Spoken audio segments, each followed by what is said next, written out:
Hello, everyone, and welcome to English Pod. My name is Marco. My name is Catherine, and today we have an intermediate level lesson all about a very special kind of person who helps you out with your kids. That's right. Today we want to get a nanny. A nanny. A nanny. So a nanny is a person, usually a woman, but it can be a man as well, I guess. And this person takes care of your children when you're working or when you're out of the house. That's right. So this is what's going on today. We're going to see what type of responsibilities a nanny has. And so let's listen to our dialogue, and we'll be back in a bit.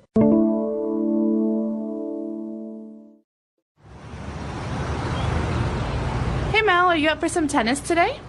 Sorry, I can't. I have to go to work, pick up Jake and Maddie from school, and make them an afternoon snack, then take Jake to soccer practice and Maddie to dance class. You sound exhausted. Maybe you should hire a nanny to help you out. She can pick the kids up and take them to their after-school activities. She can also help you do some household chores and run some errands. Oh, I don't know. It's hard to find the right nanny. You have to consider her previous work experience, the responsibilities you give her, and how she interacts with the kids. I would love to have someone to help me out, though. I think you should definitely consider it. This way, you won't have to juggle such a busy schedule, and you'll still get to spend time with the kids in the evenings. I can refer you to this great nanny, Amy. She used to work for my neighbors before they moved away. She's very responsible, a good cook, and great with kids. Oh, that's great. Thanks, Grace. Can you give me her number? I'll talk it over with Julie and give her a call tomorrow. Maybe this way I won't be so tired every day, and Julie and I might even get to go on a date once in a while. All right, we're back. So now let's take a look at some key words on language takeaway. Language takeaway. So, as you said, Marco, we don't just find a nanny, we hire a nanny. So what does the word hire mean? Okay, so we have the verb to hire someone, and that means to get someone to work for you, and you pay them, obviously, money in exchange for their services. Okay, so this is different from finding a job for someone. Because I could find a job for someone, but maybe that job is at a restaurant. But when I hire someone, that means I want that person to work for me or for my company. That's right. So in this case, obviously, we are not a company. We are just a couple of people who are looking for a nanny. So we need to hire a nanny. We need to get her to work for us. And obviously, you would pay her a salary. All right. So when you pay her a salary, you also have some expectations about what the nanny will do. So one of those expectations is that the nanny will take the children to their after-school activities. That's right. So this is a phrase, if you will, or a type of thing that happens after school. So usually children, when they finish their classes, they have some things that they can do at school, like, for example, sports. That's right. So this is very common in America, but not so common in other parts of the world. So just to explain, if your child is in high school or middle school, after school is over, there's no more class, your child might want to play soccer or to go to art class. And these are things that you do at the school, but it's usually considered an activity, not a class. And so we call these after-school activities. That's right. So these activities are usually for recreation. They're not really part of the curriculum. It's not a class. No, you don't get marks or grades for these. These are just for fun, you know. A lot of people work, and so they need to have these activities for their kids to stay at school until they finish working. That's right. Okay, so we want the nanny to take the children or pick them up from their after-school activities. And we also need the nanny to help out with some household chores. Okay, so you should know where these chores are being done. The first word is household, which means in the house. Okay, so examples of household chores would be like cleaning the windows, washing the dishes, or doing laundry. So basically any type of cleaning around the house. That's right, making the house look nicer. And so usually children have chores. These are things they need to do, but a nanny can also help with household chores. Okay, and also we want the nanny to help and run some errands. Okay, so this is funny. This phrasal verb, this phrase uses the word to run, but we're not running like, you know, a sport. Right. We're going to do some errands, but the verb here is to run errands. So, Marco, on Sunday I have to run some errands. I'm sorry I can't go out to the movie with you guys. Okay.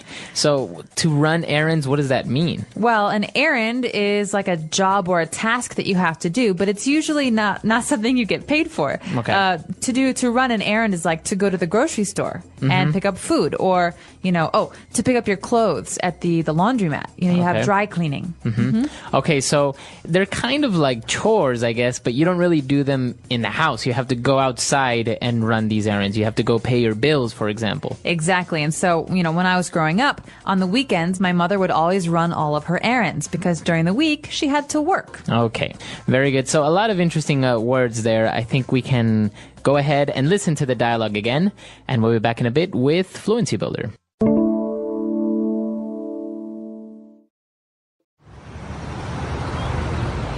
Hey Mel, are you up for some tennis today? Sorry, I can't. I have to go to work, pick up Jake and Maddie from school, and make them an afternoon snack, then take Jake to soccer practice and Maddie to dance class. You sound exhausted. Maybe you should hire a nanny to help you out. She can pick the kids up and take them to their after-school activities. She can also help you do some household chores and run some errands. Oh, I don't know. It's hard to find the right nanny. You have to consider her previous work experience, the responsibilities you give her, and how she interacts with the kids.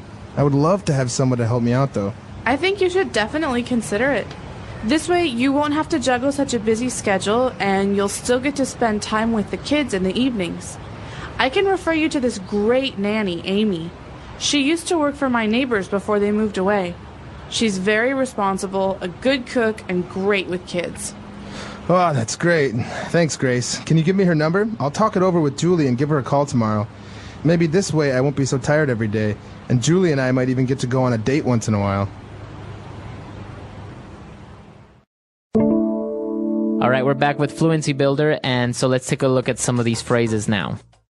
Fluency Builder. So this first phrase is a very kind of spoken English phrase, something that you're going to hear all the time, especially if you're talking to your American friends. We say, "Are you up for some tennis today?" To be up for. Okay, so to be up for something, this is from the very first sentence when Grace says, "Hey Mel, are you up for some tennis today?" What does it mean if I ask someone if they are up for some tennis? This means, would you like to play tennis today? Are you interested in playing tennis today? So is this a good idea for you? Do you want to do this? So basically, are you willing to play tennis today? Yes. All right, so to be up for is to be interested in or willing to do something. Are you up for a movie tonight?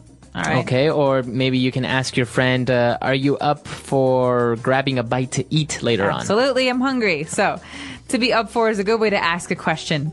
After that, though, we have another phrase. This phrase is very important when you're trying to get someone to help you. So how do we ask, "Can you help me?" In the dialogue, we saw how Mel said that it would be a great idea to get a nanny because she would love to have someone to help me out. So, to help someone out, to help me out. So this is interesting because you could say, "I need someone to help me," but it's more common to hear the phrase "to help me out." So you're not going out. You're not. It doesn't have to do with space. But we just say this phrase "to help out" means to help someone. So it's basically the exact same thing, but it just sounds a lot more natural. Exactly. So, Marco, I'm moving tomorrow. Do you have some time to help me out? Okay. So you say "help me out," but you could also say, "Do you have time to help me?"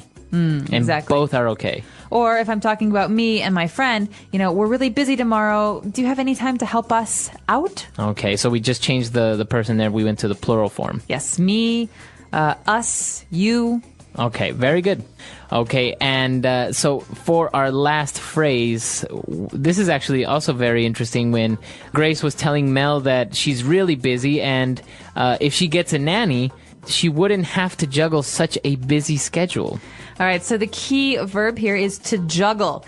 Now, I wish I could show this to you guys, but as this is an audio podcast, I can't. What does the verb to juggle mean, Marco? Well, I don't know if you've ever seen clowns or at a circus where people have 3 balls and they throw them in the air with 2 hands, and they're basically throwing stuff in the air, sometimes balls or pins and stuff like that. Sometimes fire. Fire.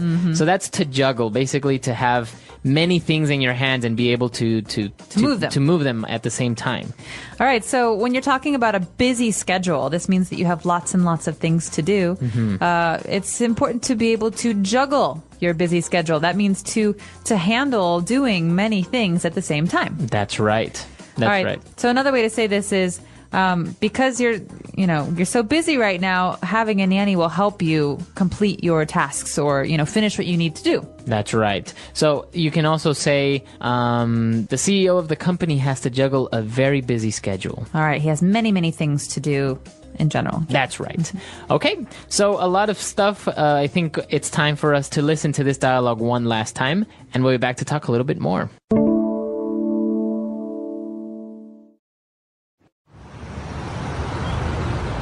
Hey Mel, are you up for some tennis today? Sorry, I can't. I have to go to work, pick up Jake and Maddie from school, and make them an afternoon snack, then take Jake to soccer practice and Maddie to dance class. You sound exhausted. Maybe you should hire a nanny to help you out. She can pick the kids up and take them to their after-school activities. She can also help you do some household chores and run some errands. Oh, I don't know. It's hard to find the right nanny. You have to consider her previous work experience, the responsibilities you give her, and how she interacts with the kids. I would love to have someone to help me out, though. I think you should definitely consider it. This way, you won't have to juggle such a busy schedule, and you'll still get to spend time with the kids in the evenings. I can refer you to this great nanny, Amy. She used to work for my neighbors before they moved away. She's very responsible, a good cook, and great with kids. Oh, that's great. Thanks, Grace. Can you give me her number? I'll talk it over with Julie and give her a call tomorrow. Maybe this way I won't be so tired every day, and Julie and I might even get to go on a date once in a while.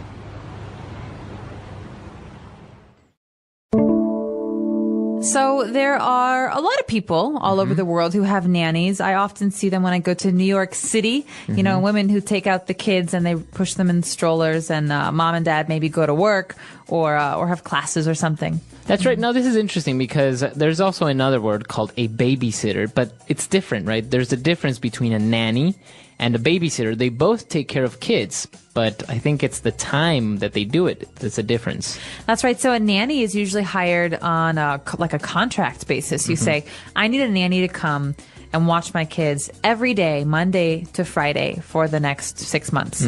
But with a babysitter, you say, hey, my husband and I, we want to go to watch a movie on Friday. Can you come for 2 hours? Okay. All right. So a nanny is long term. It's someone who maybe lives with you, someone who does some work at your house, someone who cleans the dishes and watches the kids. But a babysitter just comes, once a month or just when you need her. That's right. Okay. So that's the main difference between a nanny and a babysitter. Now, as you said, they're very, very common nowadays because I guess it's not like before when women usually would stay at home and take care of the children. Now both parents usually work, and so more people are getting nannies. That's right. Although nannies can be very expensive, it depends where you live. And so for people who can't afford a nanny, if a nanny is too expensive, the baby will go to daycare. And that's actually like a place where many babies or children are together, and there's one teacher or one nanny who takes care of everyone. That's right. So it's an interesting topic. Maybe some of our listeners grew up with a nanny or had a nanny when they were growing up, or maybe you have kids of your own and you have a nanny now. The English Pod Audio Review. Listen to the meaning, then say the vocabulary word. Very tired.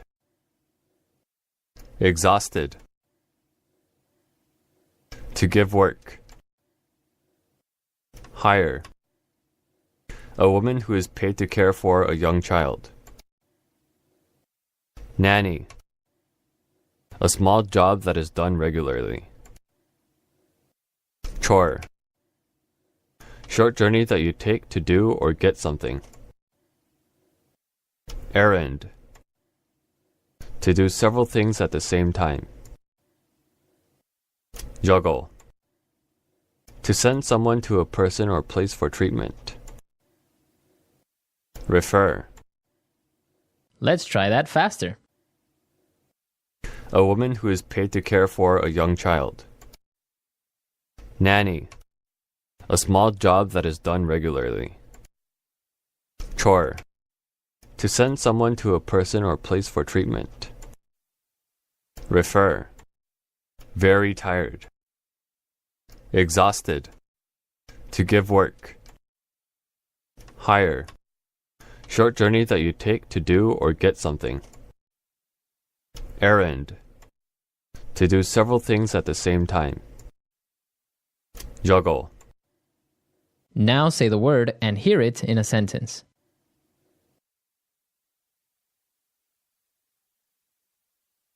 Are you up for some fun today? We're going to an amusement park.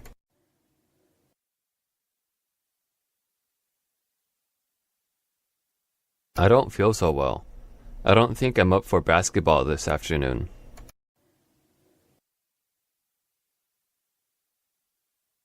What do you want to do? I'm up for anything. I can't go out until I finish my chores.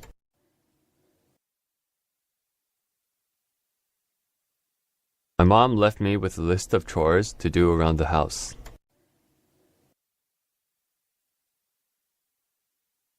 Very few children enjoy doing household chores.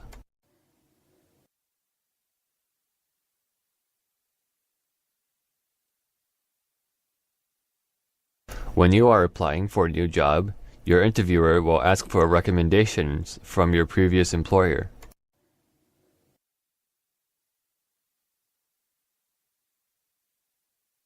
My parents are much nicer to Alex than they were to my previous boyfriend, Jared.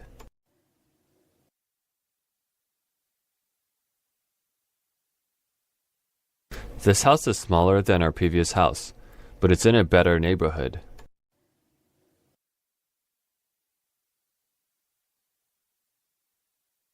This job comes with a lot of responsibility. Are you sure you can handle it?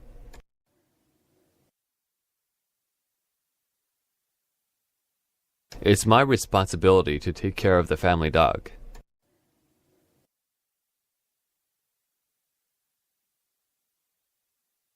Mark has a lot of responsibilities as president, but he does his job well.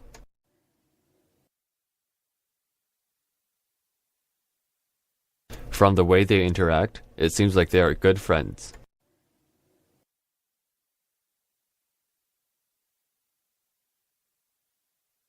My schedule is so busy, I don't have much time to interact with my friends anymore.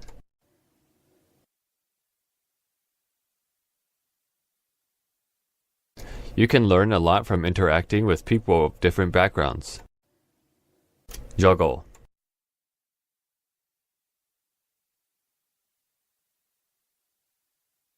Cindy has to juggle work, school, and taking care of her son, Daniel. Juggle.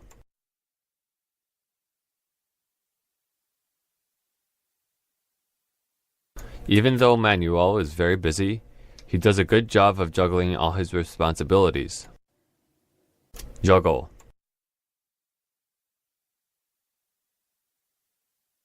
Every day at work, Laura juggles many different tasks.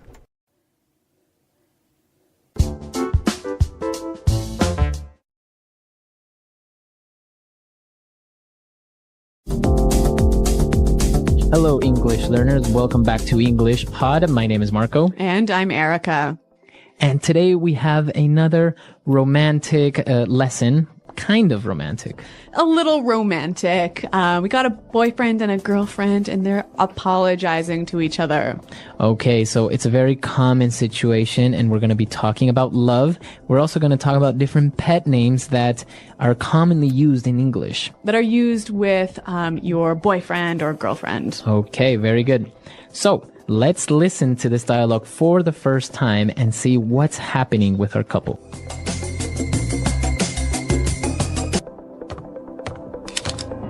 Can we talk? Sure, honey. We're talking now, aren't we? You know what I mean. Yeah, I know. I want to know where this relationship is going. I'm in love with you, and I need to know... You know, I think you're awesome. I'm awesome. Well, I guess that's my answer, isn't it? Honey. Look, if you don't love me, it's not a thing, all right? We've had our laughs, but I don't appreciate... Well, maybe it's just time we... Baby, I love you so much. You do? I love you, and I think you're awesome. Oh, I love you too. Come on, put the gun down. Oh, baby. I'm so sorry. Okay, so romantic and dramatic. Yeah, I think she really needed to hear that. Right, so I think she really wanted to hear, I love you. Yeah, that's right. And there's some interesting phrases here in this dialogue. And today we're going to focus mostly on phrases. So why don't we start with Fluency Builder? Fluency Builder. Okay, on Fluency Builder today, we are going to take a look at some of these phrases. And the first one is very important and very different. So obviously this dialogue is about love, and we heard two different ways that this word is used. And the first one is to love someone. Right, so he said, I love you. Yeah, I love you. We all pretty much understand what that means. Right, but they also mentioned to be in love with someone. Okay, so he said, I am in love with you. I'm in love with you. In love.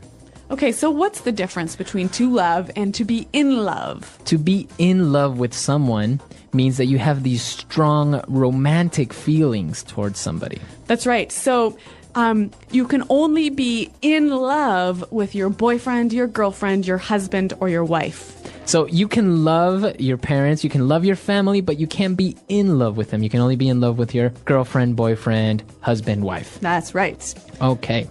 So moving on to the next phrase. Now, the girl asked her boyfriend, can we talk? Can we talk? Can we talk? This is a very simple sentence. Right, we know the meaning, right? But why does she say, can we talk? Okay, so you use this when you want to start a conversation about something serious. Okay, so if you wanted to talk to me about my new shirt. I wouldn't say, hey, Marco, can we talk? Oh, I really like your shirt. Where'd you get it? Exactly, right? It has to be serious. It has to be serious. So usually, if somebody says, hey, can we talk? It means that there's going to be a serious topic. Yeah, it's going to be probably bad news. Maybe bad news. Yeah. So, can we talk? So, if your boyfriend or girlfriend tells you this, well, it's not a good sign. That's right. All right. And the last phrase that we have on Fluency Builder. You know what I mean. You know what I mean. You know what I mean. You know what I mean. All right. So, again, this phrase is very simple to understand, right? That's right. So, you know what I'm talking about. You understand me. But the interesting thing is that we can also make it a question. And it's all about the change in tone. Okay, so with this in mind, let's listen to two examples of the same phrase, but with different tones. And you try to see which one is the question. Example 1. I'm tired of doing nothing all day here at home. You know what I mean? Example 2. Come on, Charles. You know what I mean when I say that I don't like your friends. Example 3. I hate this class. It's so boring and tedious. You know what I mean?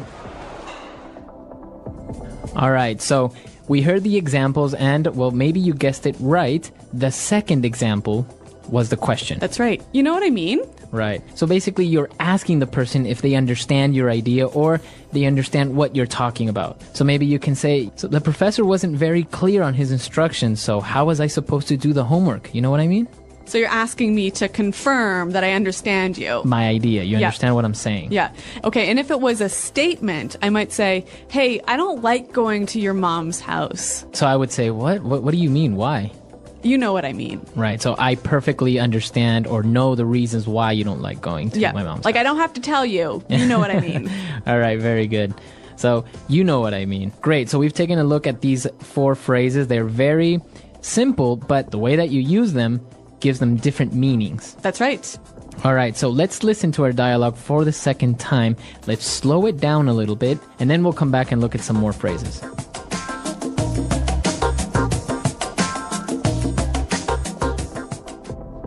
Can we talk? Sure, honey. We're talking now, aren't we? You know what I mean. Yeah, I know. I want to know where this relationship is going. I'm in love with you, and I need to know. You know, I think you're awesome. I'm awesome. Well, I guess that's my answer, isn't it? Honey. Look, if you don't love me, it's not a thing, all right? We've had our laughs, but I don't appreciate, well, maybe it's just time we... Baby, I love you so much. You do? I love you, and I think you're awesome. Oh, I love you too. Come on, put the gun down. Oh, baby, I'm so sorry. Okay, so now it's time for us to take a look at some more phrases, but this time we're going to look at them in putting it together. Putting it together. Okay, we're going to see how we can use these phrases in a few different situations. So the girl wanted to talk to her boyfriend because she wanted to know where this relationship is going. Right. Where is this relationship going? Where is this relationship going? So she wants to know what's going to happen, or what's the future? What's the future of this relationship? Yep. Are we going to get married? Are we Yep. just what's happening? Yep. So why don't we listen to some examples with different nouns and how we can use this phrase? Example 1. I don't know where my career is going in this company. I don't see any potential for growth. Example 2. This movie is so confusing. I have no idea where the plot is going. Example 3. We have been in this meeting for over 2 hours and I still don't know where it's going. Okay, so again, this phrase is just asking about the future of something. Right. So where the future of this movie? Where is this movie going? Yeah, what's happening? Right. What's going to happen? Yep. Or your career, etc. Yep. Okay, and so the girl, she was talking a little bit about her feelings, and she said, maybe it's just time we... Okay, so this phrase isn't complete yet. Yeah. We need to finish it. Yeah. But she is basically saying, maybe we should do this. Mm-hmm. How can we finish the phrase? All right, so she could say, maybe it's just time we break up. All right, or I can say, maybe it's time we have a baby. Ooh, Marco. All right. Or even, maybe it's time we go home. Okay, so it's getting late, let's go home. Maybe Yeah. it's time we go home. Yeah. So this is how we can finish this phrase. And what about our last phrase? So she also said, we've had our laughs. Okay, so that means we've had our good times. Yep. Okay. But we can change this to, we've had our ups and downs. Okay, or we've had our moments. Mm-hmm. Right? So that means we've had our good moments and our bad moments. That's right. Or we've had our issues. Okay, so that means we've had some problems, Yeah. we've had some difficulties. Mm-hmm. Or even we've had our moments. Okay, so that means we've had... Special times. Yeah. Yeah. So that means we've had our special times, special occasions Yep. that we will always remember. That's right. Okay. So three really useful structures that you can change the words a little bit to slightly change the meaning. Okay, so it's time for us to listen to our dialogue for the last time. Now we're ready to understand everything. And then we'll come back and give you some examples of pet names in English.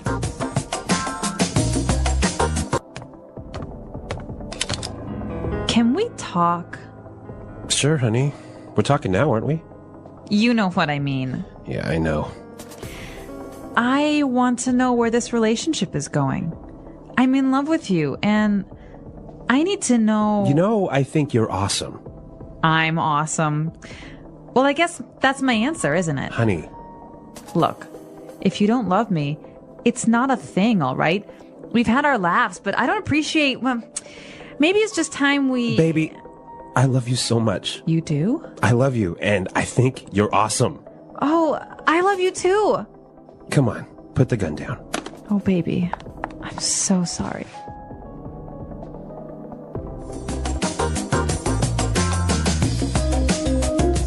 All right, well, Marco, you mentioned this word pet names. And what exactly is that? All right, so pet names aren't names for your dogs or your cats, Okay, right? right. They are those sweet names that you would call your boyfriend or girlfriend. Okay, so like baby. Okay, in our dialogue, we heard baby. Yep. Right? So we're not talking about a little child. no. Yep. This is usually how you would call maybe your girlfriend or boyfriend, baby. Or honey. Honey, right? Yep. Hey, honey, or honey, I'm home. Yep. Right? But we also have other ones like sweetheart. Or darling. darling. Yeah. Or what about sweetie? Mm-hmm. Or cutie. Cutie. Oh. So some of these phrases can be a little bit like cheesy, maybe A little, like yeah, a little too sweet. too much. Yeah. Like smookums. Snookums. Snookums. Like snookums. Okay. Or honey bunny. Oh, yeah. We also have sweetie pie. Yep. Yeah. And some of them will make some up, right? Maybe they'll call their boyfriend Pooh Bear. Oh, yeah. Right? Yeah. Like, like Winnie the Pooh, Yeah. Pooh Bear. I heard dumpling is a common one. Also, it could be, you can make up your own phrase. You can make up your own pet names, right? Yeah. So I want to hear from our listeners. Are there any common pet names in your language? I know that in Spanish, we sometimes call we can sometimes call our girlfriend gorda, which Okay. actually means fat. But it's not in a bad way. Really? It's a sweet way of calling your girlfriend. So. And I know in French you can say ma puce, which basically means my flea. Apologizing. The importance of apologizing. Apologizing is an important part of communication and relationships. Everyone makes mistakes, and sometimes our words or actions hurt others. When this happens, saying sorry helps to repair the situation.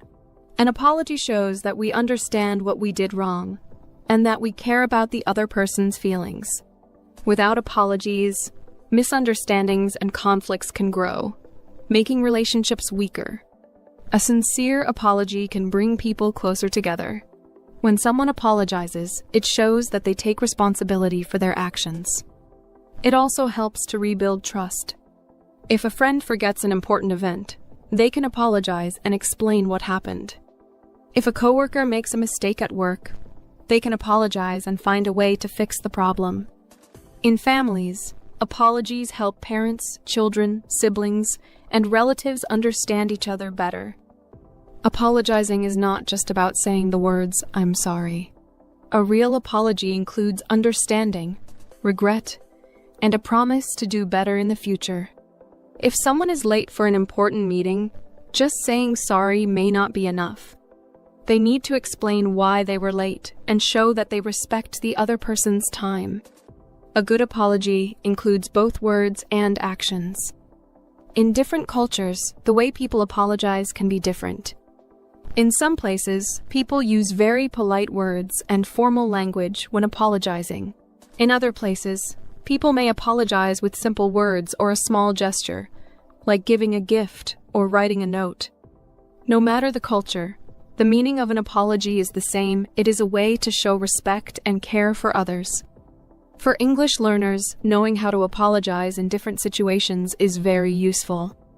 There are many ways to say sorry, from formal expressions, like "I sincerely apologize," to casual ones, like "I'm really sorry." Learning how to apologize correctly helps in daily conversations, professional settings, and personal relationships. It makes communication smoother and helps avoid misunderstandings. A true apology is powerful. It can turn anger into understanding and repair broken relationships. When people apologize sincerely, they create a more positive and respectful environment. Whether in friendships, families, workplaces, or social situations, the ability to apologize well is an important skill for everyone. How to apologize sincerely. Apologizing is more than just saying the words, "I'm sorry." A sincere apology has several important parts. The first step is understanding what went wrong. Before apologizing, it is important to think about the situation. What happened? Why is the other person upset? If we do not understand our mistake, our apology may not feel real. A person who apologizes without understanding their mistake may sound insincere. After understanding the mistake, the next step is taking responsibility. A good apology is honest. Instead of making excuses, it is better to accept the mistake. For example, if someone forgot to call a friend on their birthday, they should not say, "I was busy," but "you should have reminded me." Instead, they should say, "I should have remembered your birthday. I feel bad for forgetting. I'm really sorry." Taking responsibility makes the apology stronger and more meaningful. A good apology also includes an expression of regret. Regret means feeling bad about what happened and showing that we care about the other person's feelings. Phrases like "I feel terrible about this" or "I regret hurting you" show that the apology is real. When we express regret, we help the other person see that we understand their feelings. This can make them more open to forgiving us. Another important part of an apology is offering to make things right. Sometimes saying sorry is not enough. If someone accidentally damages a friend's book, they can offer to replace it. If a coworker makes a mistake in a project, they can offer to fix the problem. Actions speak louder than words, and showing a willingness to correct a mistake proves that the apology is serious. A good apology also includes a promise to do better in the future. If someone is always late, saying sorry each time is not enough. They need to promise to change their behavior.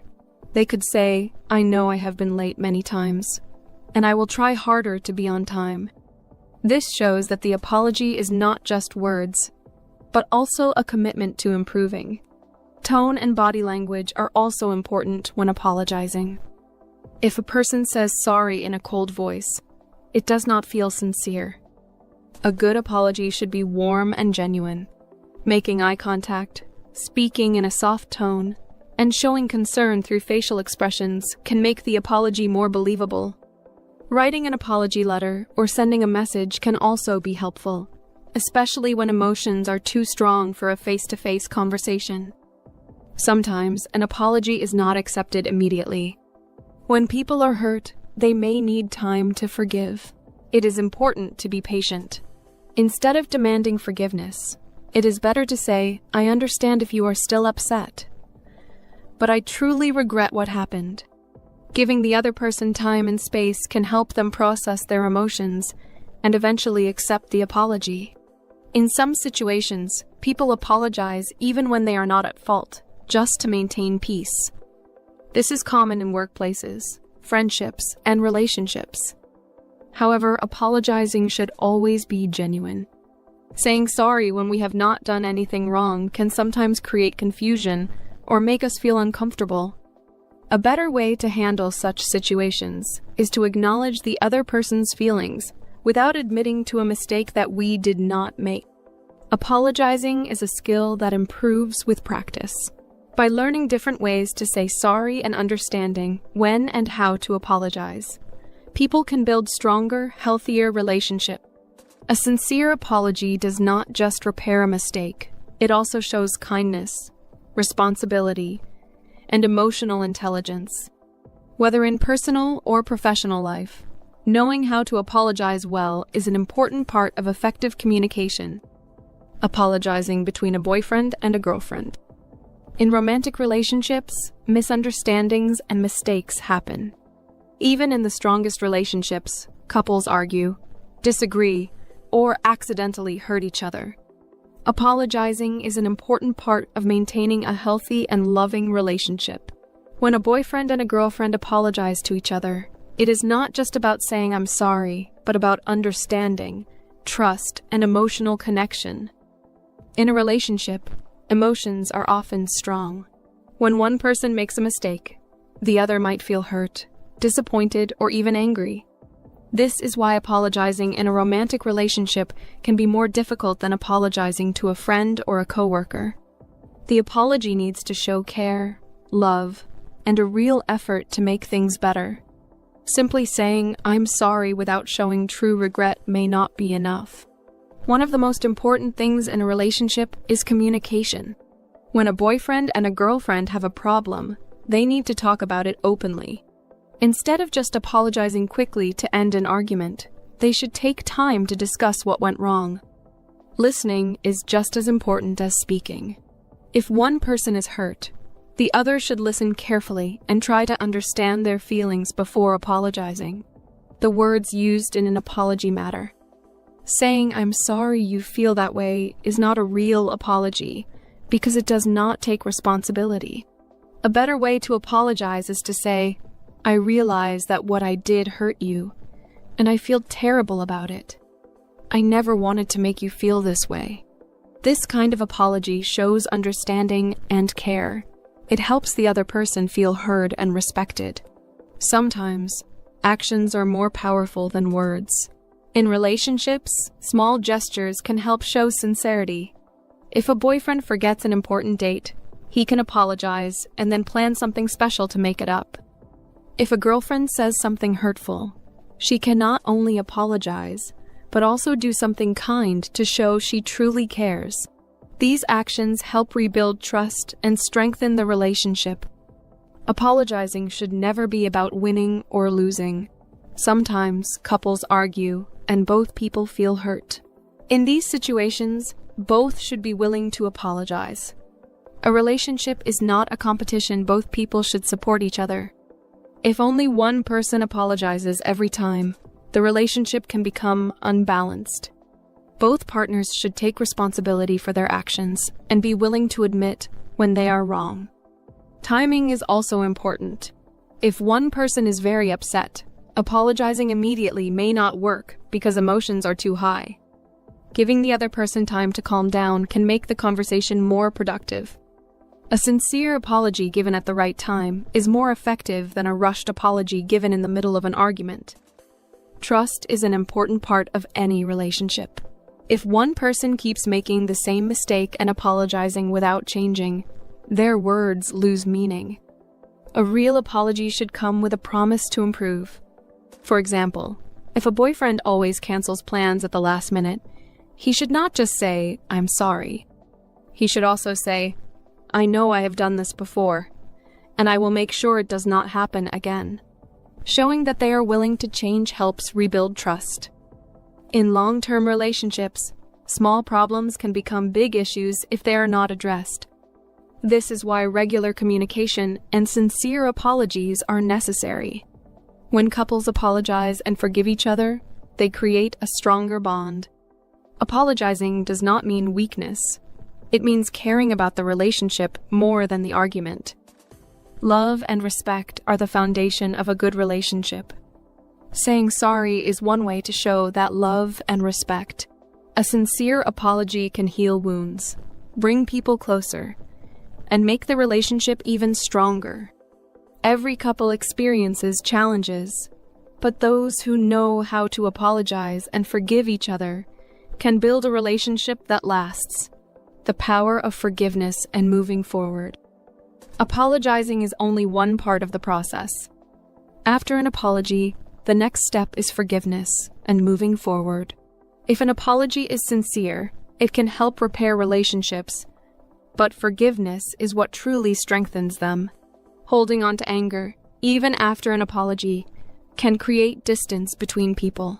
Forgiveness does not mean forgetting the mistake or pretending it did not happen. It means choosing to let go of the pain and allowing the relationship to heal. Forgiving someone can be difficult, especially when the mistake is painful. Some apologies are easy to accept, like when a friend forgets to call or a coworker arrives late. But other mistakes, like betrayal, dishonesty, or repeated hurtful actions, are much harder to forgive. In these situations, time is necessary. The person who is hurt needs space to process their emotions before they can forgive. A forced or rushed forgiveness is not real and will not help the relationship in the long run. In a romantic relationship, forgiveness is especially important. Couples who stay together for a long time learn to forgive each other often. No one is perfect, and mistakes will happen. If a boyfriend and a girlfriend cannot forgive each other, small problems can turn into big ones. However, forgiveness should not be one-sided. If one person is always apologizing and the other never admits their mistakes, the relationship becomes unbalanced. Both people need to take responsibility when they are wrong. Trust plays a big role in forgiveness.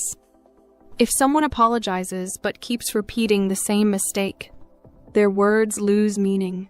Saying sorry is not enough if there is no change. If a girlfriend apologizes for not listening but continues to ignore her boyfriend's feelings, he may not believe her apologies anymore. If a boyfriend apologizes for breaking a promise but continues to do it, his girlfriend may feel like his words are empty. A real apology includes action. It means working to fix the problem so that it does not happen again. Forgiveness is also important in friendships.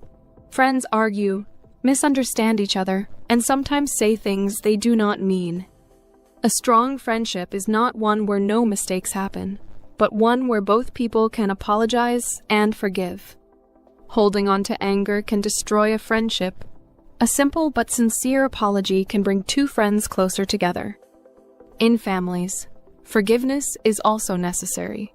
Parents and children, siblings, and relatives all have disagreements.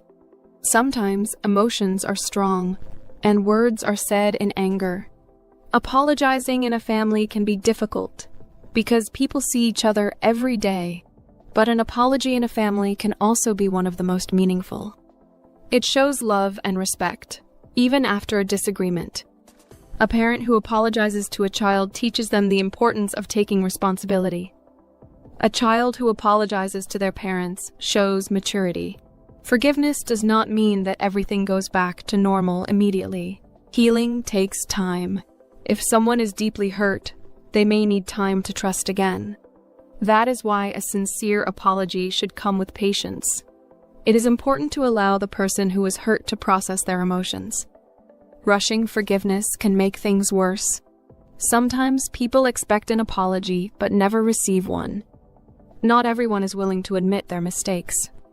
In these cases, forgiveness is still possible. Letting go of anger does not mean accepting bad behavior. It means choosing to move on for personal peace. Holding on to resentment only causes more pain. Choosing to forgive, even without an apology, can bring a sense of freedom and emotional healing. Learning how to apologize and forgive is a skill that improves over time. It helps build strong relationships, whether in friendships, families, or romantic partnerships. When people apologize sincerely and forgive genuinely, they create an environment of trust and understanding. Every relationship will face challenges, but those who learn to apologize and forgive will be able to overcome them. Apologizing and forgiving are acts of kindness, not just for the other person, but also for ourselves. A sincere apology can fix a broken relationship, and true forgiveness can heal a wounded heart. When people learn to say, "I'm sorry" with honesty, and "I forgive you" with sincerity, they build stronger connections and create a more positive and understanding world. Apologizing and forgiveness, a key to strong relationships. Apologizing is a fundamental part of human relationships, whether between friends, family members, or romantic partners. Knowing how to say sorry and how to accept an apology helps maintain and strengthen connections. However, apologizing is more than just saying the words, "I'm sorry." It requires sincerity, understanding, and often a change in behavior. A well-expressed apology can mend broken trust, ease tension, and bring people closer. Many people find apologizing difficult. Admitting a mistake can feel uncomfortable, especially when pride or fear of rejection is involved. However, taking responsibility for an action is a sign of maturity and emotional intelligence. A genuine apology should not include excuses or blame. Instead, it should focus on acknowledging the mistake, expressing regret, and making an effort to repair the damage. In relationships, whether romantic or otherwise, apologizing plays a crucial role. Couples who learn to apologize to each other build stronger and healthier relationships. Every relationship has conflicts, and misunderstandings are inevitable. However, when two people are willing to apologize and forgive, their bond becomes more resilient. Apologizing in a romantic relationship should be done with care, considering the feelings of the other person. Small conflicts can turn into big problems if they are not addressed with sincerity. A boyfriend who forgets an important date or a girlfriend who says something hurtful in anger should both be willing to say sorry in a meaningful way. An apology followed by a positive change in behavior shows that the person is truly sorry and values the relationship. Apologizing is also vital in friendships. Friends argue, disagree, and sometimes hurt each other unintentionally. A strong friendship does not mean never having problems. It means knowing how to resolve them. A sincere apology can prevent a small argument from destroying a friendship. True friends understand that mistakes happen, but taking responsibility for those mistakes shows respect and care for the relationship. Family relationships also benefit greatly from apologies. Parents and children, siblings, and relatives often experience conflicts, whether small or significant. Apologizing within a family can sometimes be difficult, especially when emotions are strong. However, an apology within a family carries deep meaning because it reassures love and respect. A parent who apologizes to a child teaches an important lesson about responsibility, and a child who apologizes to their parents demonstrates growth and maturity. Apologies in families help create a peaceful and understanding environment. While apologizing is essential, so is forgiveness. Without forgiveness, an apology loses its power. Forgiveness does not mean forgetting what happened or pretending it did not hurt. Instead, it means choosing to let go of anger and resentment. Forgiving someone can be challenging, especially when the mistake was painful. However, holding on to negative emotions can cause more harm than good. Letting go of past mistakes allows relationships to heal and move forward. Trust plays a crucial role in forgiveness. If someone repeatedly apologizes for the same mistake, but does not change their behavior, their words become meaningless. A sincere apology must be followed by a genuine effort to improve. If a friend always cancels plans but keeps apologizing without changing their actions, their apology may no longer feel sincere. Similarly, in romantic relationships, if one partner keeps breaking promises and apologizing without any change, trust can be broken. Actions must support words for an apology to be effective. Some people find it difficult to forgive, even when an apology is given. In some cases, time is needed before forgiveness can be offered. If an apology is sincere, but the hurt is deep, the person who was wronged may need space to heal. Rushing forgiveness can sometimes make things worse. It is important to allow emotions to settle before fully moving on. However, there are times when an apology is never given. Some people refuse to admit their mistakes, leaving the other person feeling hurt and frustrated. In these situations, forgiveness is still possible. Letting go of resentment does not mean accepting bad behavior, but rather choosing to move forward without allowing anger to control one's emotions.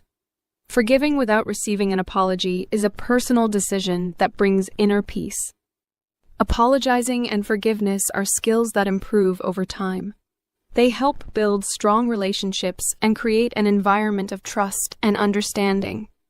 Those who learn to apologize sincerely and forgive genuinely will have healthier, happier connections with others. In the end, both apologizing and forgiving are acts of kindness, not just for others, but for ourselves. A heartfelt apology can mend broken relationships, and true forgiveness can bring emotional healing. When people learn to say, "I'm sorry" with honesty, and "I forgive you" with sincerity, they build stronger connections and contribute to a more understanding and compassionate world. The English Pod Audio Review. Listen to the meaning, then say the vocabulary word. End a relationship with someone. Dump someone. Hurt someone's feelings very badly. Hurt someone emotionally. Break someone's heart. Honest, emotional talk. A heart-to-heart. Former boyfriend, girlfriend, husband, or wife. Ex. A person who you are in a long-term relationship with. Partner. Phrase used if one must talk about serious things. Can we talk?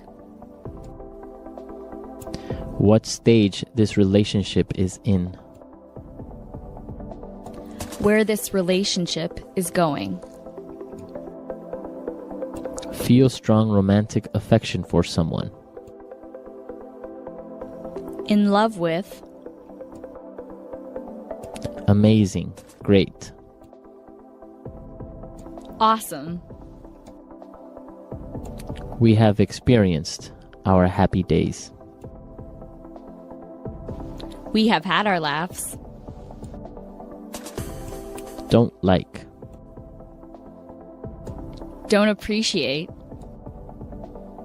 Have strong affection to someone. Love. Perhaps it is time for us to do something. Maybe it is time that we. Let's try that faster. End a relationship with someone.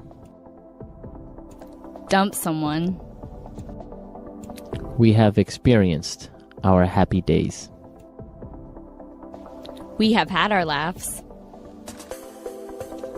Former boyfriend, girlfriend, husband or wife. Ex. Phrase used if one must talk about serious things. Can we talk? Have strong affection to someone. Love. Amazing. Great. Awesome. Feel strong romantic affection for someone. In love with. What stage this relationship is in. Where this relationship is going. A person who you are in a long-term relationship with. Partner. Honest, emotional talk. A heart to heart. Don't like.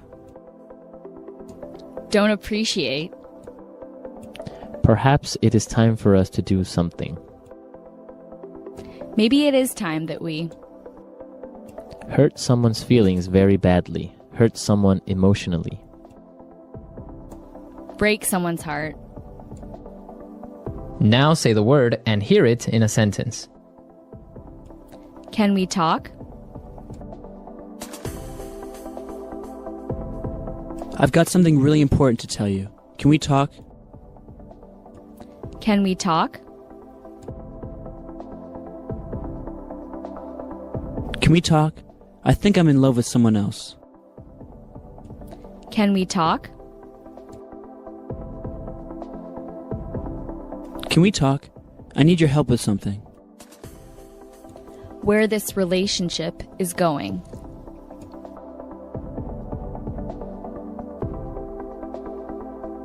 We fight every day.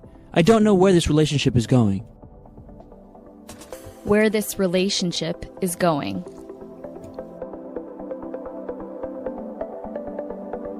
Where is this movie going? I don't understand what's happening. Where this relationship is going.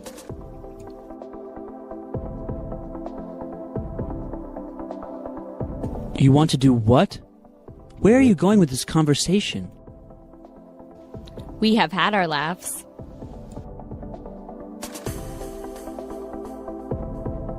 College was so much fun. We definitely had our laughs. We have had our laughs.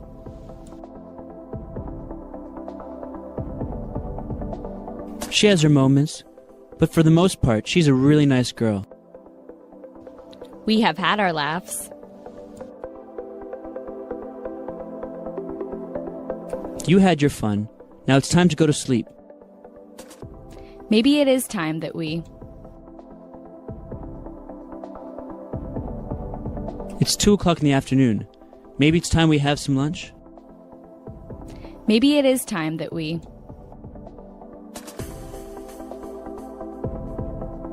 If you're not happy at your job, maybe it's just time for you to quit. Maybe it is time that we. Maybe it's about time you clean your room. It's so dirty. Baby, I love you so much. Where would you like to eat, sweetheart? Darling, you look absolutely beautiful.